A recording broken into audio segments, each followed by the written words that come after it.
on va faire des gaufres de Liège. Alors pourquoi je choisis cette recette? Parce que c'est un ami liégeois qui s'appelle Philou qui m'a donné l'authentique recette des gaufres de Liège. Alors on y va, c'est parti. Pour faire cette recette, il vous faudra de la farine, de la levure de boulanger, du sel, du lait, une pincée de cannelle, des œufs entiers, du beurre, du sucre cassonade et pas mal de sucre perlé. Qui dit gaufre de Liège dit pâte à brioche. Une pâte à brioche assez sucrée, vous allez voir, mais très très gourmande.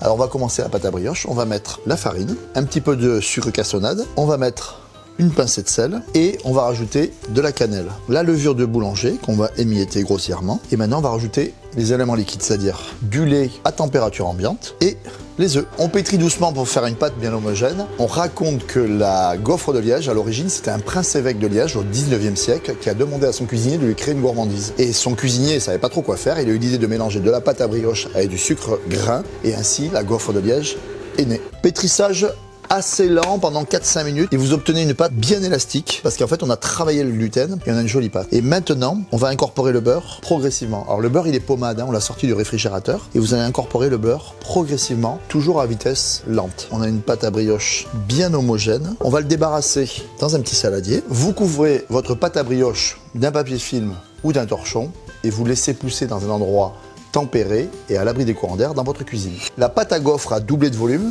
et là, regardez ce qu'on va faire, c'est qu'on va chasser l'air et on va rajouter le sucre gras et on va incorporer le sucre. Maintenant, on va légèrement saupoudrer de farine.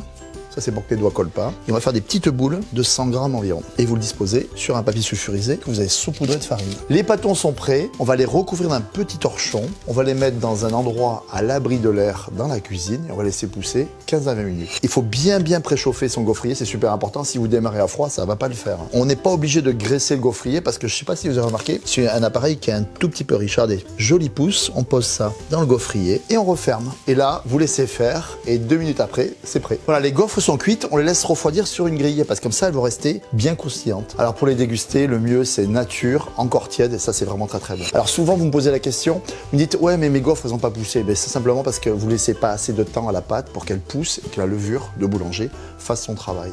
Voilà, vous avez vu, c'est simple de réaliser des gaufres, alors maintenant c'est à vous.